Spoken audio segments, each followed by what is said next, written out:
నమస్తేనా. నమస్తే. పేరు సిద్ధారెడ్డి. ఏం చేస్తుంటారు? ఏం ప్రస్తుతానికి ఖాళీ. అంతకుముందు ఇంతకుముందు రేడియో షాప్ ఉన్నది. ఎట్లున్నాయి నాకు పులివెందుల రాజకీయాలు? ఎందుకు రాజకీయాలు ఏమి, హత్య రాజకీయాలు, దౌర్జన్యాలు, దోపిడీలు, చేయవారిని వదిలే ఇక్కడ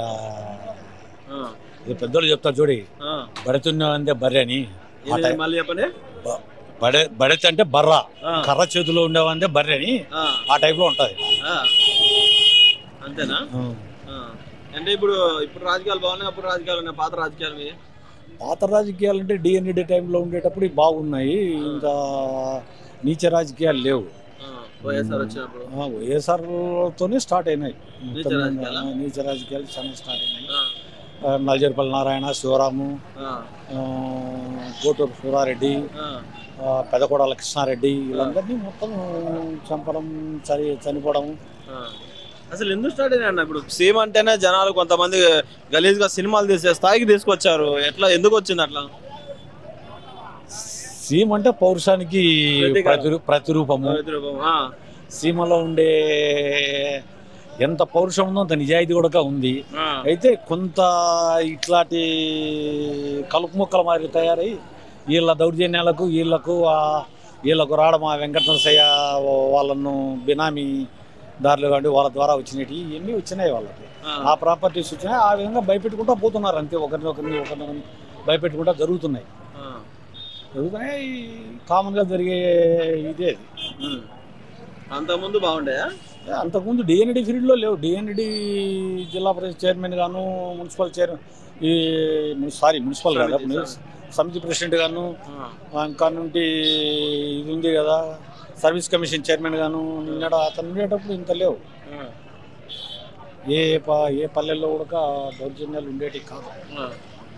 ఇప్పుడు ఆ గ్రామానికి ఉండేది. కానీ ఇప్పుడు తగ్గినట్లు కనపడినా కూడా కేవలం వీళ్ళ భయంతోనే ఉన్నాయి, అంతేగాని అవి తగ్గినట్లేం కాదు. అంటే ఏం చేస్తారు సార్ మామూలుగా? చంపడమేనా? అంతే కదా, కనపడుతున్నాయి కదా ఇప్పుడు నీకు ఎన్ని పేర్లు చెప్పలేం. అట్లా చెప్పుకుంటా పోతే వాళ్ళు చేసిన వార్తలకు రావాయి. వార్తలకు రాకుండా పోయి నల్జర్పల్లి నారాయణ చంపినారు, వార్తల్లో వచ్చిందే. శివరాముని చంపినారు, వార్తల్లో వచ్చిందా? లేదు కదా. ఎంతే యాక్షన్ రాజకీయాలు మారినాయా సార్ ఇప్పుడన్నా? మారడం అంటే వీళ్ళు పిల్లలంతా అయితే వీళ్ళు అవి వినారు, వాళ్ళ వలన కొంత జరిగిపోయింది. వాళ్ళు దూరం అయిపోయినారు, పల్లెలకు దూరంగా ఉంటారు కాబట్టి జరుగుతున్నాయి అంతే. సార్ ఇప్పుడు జగన్ గారి పాలన బాగుందా, చంద్రబాబు నాయుడు పాలన బాగుందా? అంటే ఏది బాగుంది అంటారు సార్? అంటే నన్ను అడిగితే నేను చెప్పేది తెలుగుదేశం అనే చెప్పగలుగుతా, కానీ అది చెప్పలేము కదా మేము. సరే సార్, అంటే ఇప్పుడు నిన్న జగన్ అసెంబ్లీకి వెళ్ళాడు, 10 నిమిషాలు కూడా ఉండలేకపోయాడు. అంటే భయపడ్డాంటారా పవన్ కళ్యాణ్కి, చంద్రబాబుకి? పవన్ కళ్యాణ్ అనేదే కాదు, వాళ్ళు చేసిన అరాచకాల గురించి ఇప్పుడు జవాబు చెప్పుకోవాలా. చెప్పుకోలేని పరిస్థితులు ఉన్నాడు కాబట్టి నీకు ఎస్కేప్ అవుతున్నావు. అంతేనా? అంతే కదా. ఇప్పుడు బీటెక్ రవి పైన జరిగిన అటాక్ ఏమి, అసలు ఏం జరిగింది సార్ ఆ రోజు? బీటెక్ రవి ఇంకా అశోక్ రెడ్డి అనే అతను సీఐ ఉన్నాడు, అవన్నీ జరిగినట్టే. ఇంకా మీకు విలేకరులుగా మీకు మొత్తం టోటల్ తెలుసు. దాని నుంచి నేను ఆ రోజు మీరేమైనా లైవ్ లో ఉన్నా? లేదు. నాకు ఆరోగ్యం సరిలేక దగ్గర నేను 1.5 year అవుతుంది. నేను బయటికి రాజకీయాల్లో కూడా పెద్దగా పట్టించుకోలేదు. పులివెందుల్లో ఫస్ట్ జెండా ఎగరేసింది తెలుగుదేశం నేనే. అవునా? నేనే. నేను ఏ టైంలో సార్? 83 ఆ టైం డేట్ కరెక్ట్ నాకు మతికిలేదు. అప్పట్లో అంటే ఓన్లీ కాంగ్రెస్ వీళ్ళు వైఎస్ఆర్ వాళ్ళు కాంగ్రెస్, మేమంతా తెలుగుదేశం. అప్పటి నుండి మరి రాజారెడ్డి గారిని కూడా చూసాను. రాజారెడ్డి గారిని ఎందుకు చంపారు సార్ అసలు? రాజారెడ్డిని చంపినది వాళ్ళ వ్యక్తిగత విషయాలు. అతన్ని అంతకుముందు పార్తాను అటెంప్ట్ చేసినారు. పార్తాకి దెబ్బలు తగిలాయి ముఖానికి, అంత ఎక్కడ కడ్జెస్ ఉన్నాయి కాబట్టి దానిపైన ఇది చేసినాం. అంతేగాని అది మిగతా వాళ్ళకి సంబంధం లేదు. అది పోయి దీనికంతా వచ్చింది, పార్టీ మీదకి వచ్చింది. పెద్దారెడ్డి వీళ్ళంతా వచ్చి పులివెందుల్లో ఇల్లు కాల్చడము చేయడము. ఏ పెద్దారెడ్డి?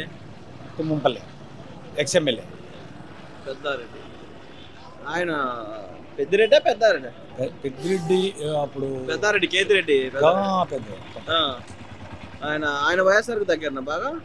వీడికి వస్తే వైఎస్ఆర్కు ఆడ నుంచి చెప్పి తెలుగుదేశం అనుకున్నాడు. అదేంటి ఇప్పుడు అప్పుడు ఉన్నది అంతే. అప్పుడు రాజకీయాల్లో అదే ఉన్నాయి. అప్పుడు రాజకీయాల్లో అదే ఉన్నది, అదే జరిగింది కూడా. అప్పుడు ఎంపీ కంటెస్ట్ చేసి ఓడిపోయిన ఇతను ఉన్నాడు, మన రాజమోహన్ రెడ్డి, వీళ్ళంతా. రాజమోహన్ రెడ్డి, మేకపాటి కాదు కాదు, కందుల రాజమోహన్ రెడ్డి. కందుల రాజమోహన్ రెడ్డి. ఓకే. ఫ్యాక్షన్ రాజకీయాలు అంతా నడిచేది. ఫ్యాక్షన్ రాజకీయాలు అప్పుడు లేవు. వీళ్ళు వచ్చినాక అప్పుడు వ్యక్తిగతంగా ఉన్న ఆ గ్రామానికి, ఆ గ్రామంలో ఉండే ప్రజలకే ఉన్నది. కానీ మళ్ళీ వీళ్ళు ఇంటర్ఫీర్ అయినారు అంత లెక్కల. వీళ్ళ డబ్బులు ఉన్నాయి, ఇలా దాంతో వీళ్ళు ఇది చేసింది.